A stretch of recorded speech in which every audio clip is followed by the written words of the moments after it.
We are so completely It looks like Skynet has been self-actualized. Begun the slop wars have.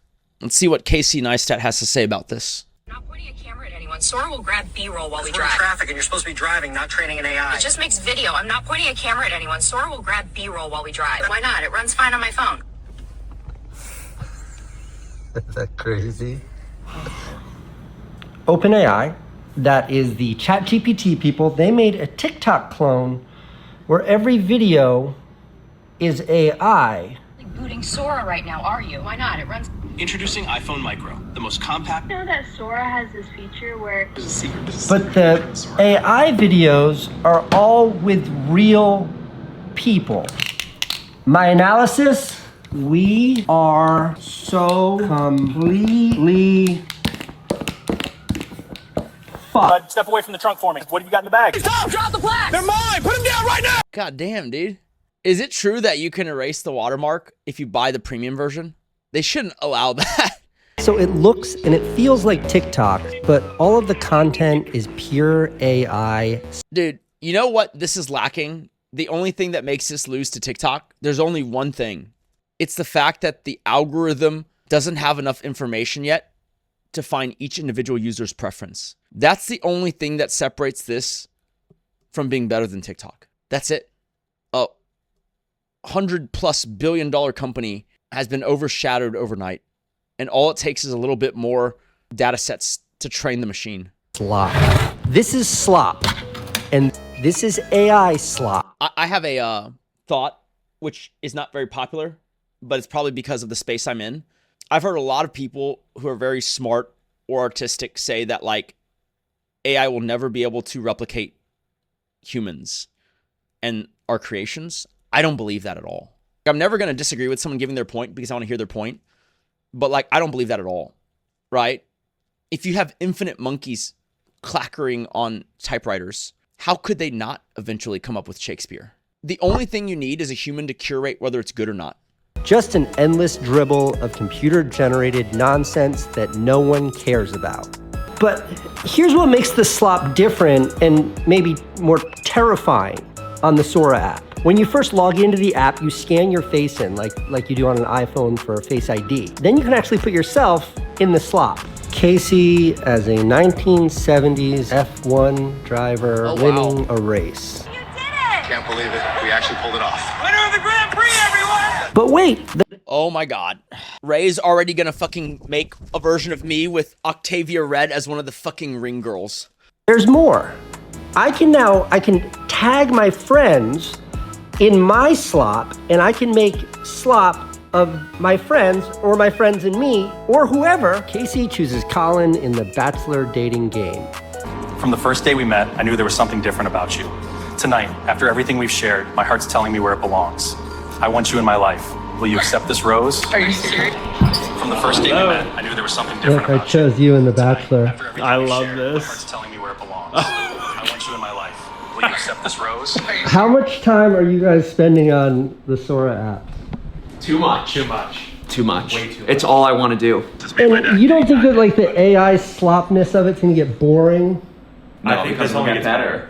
But you don't think people are gonna get sick of I think the most likely thing that's gonna happen is that how Steve Jobs used to say the computer and then the smartphone, compared to the human being, they are the bicycle. No, a bike cannot, pedal itself. But a human on a bike can pedal way faster than a human on foot can run. And I think that's how AI is going to be. Earlier I talked about curation. Will an AI on its own be a better creative conduit than a human? Probably not. But a human with AI is going to be infinitely more creative than a human using just his own imagination. I think that's the analogy. the fact that it's AI? No. Because it's yourself. You're inserting yourself into anything. Yeah. Like it's me being able to do everything I've wanted since I was a kid. Oh, man. What does this say for the future? It's That's over. So there are some obvious concerns like, bullying. If kids use this to make videos of their friends without their consent, they misrepresent their friends. You have people saying things they otherwise He's making a maybe video while wouldn't say, skateboarding and through New York City. When my wife first got the app, Holy shit, dude. She typed in, I would die. what would it look like if I got Botox? Right, tiny poke right here. A little bit of Botox going in. Not bad at all. Look how big that needle is. Tiny needle, quick pinch. A little pressure here. A little nervous, but excited. Now, she's a grown adult, so that's not that big of a deal. But when I think, like, what if... Oh, sorry. What would it look like if my 10-year-old daughter started asking the app to make videos of herself getting Botox? I mean, at minimum, that would freak her out. Do you have like a funnel, like a kitchen funnel? In the back, left side, all the way to the end. Okay, thank you. You don't have like a huge funnel, do you? All right. But as a filmmaker or YouTuber, storyteller, I have like maybe less obvious concerns about this app. So as a filmmaker, it calls into question like, so a funnel, the top part, the big part, is the total amount of content being made. And the bottom part, the little part, is the amount of good content being made. From the dawn of cinema until like 1980, it was really hard to make content. I think making pictures is easy. Back in the 30s, it was a grind. I'm curious at where he's going to go with this. Because obviously Casey Neistat's angle, his conclusion, is going to be that this is bad for creativity and content creation. But then right now when he's setting up this analogy, it's actually kind of hard for me to see how he's going to get there. Because he's basically saying that like it used to be really hard to make a film. You had to actually manually cut and manipulate strips of, negatives, right? Reels of film, right? And today, by comparison with digital editing, it's so much easier. I think the only argument he can make is possibly that while the visuals are better, while the action shots are better, that has become a crutch for, allowing ever decreasing quality of storytelling. I bet that's his angle. You needed the idea, an education, you needed money, you needed gear. These cameras weighed 100 pounds and hummed like jet engines. Filmmaking expertise, you needed actors or subjects, you needed a film crew, and you needed some way to distribute it. How did that movie ever get into theaters? Because of all that, the amount of content being made was small. A lot of really important movies were made then. And the amount of good content being made was much smaller. These kinds of movies rarely got made. Then in the 80s, everybody had cable and a lot more stuff was being made, but the amount of good stuff being made, still small. Then in the mid-2000s, a cataclysmic shift. The video sharing website YouTube was invented and launched this very day. YouTube meant not needing a ton of money, no film school. Most importantly, you didn't need distribution. All it takes is a single click. Watch.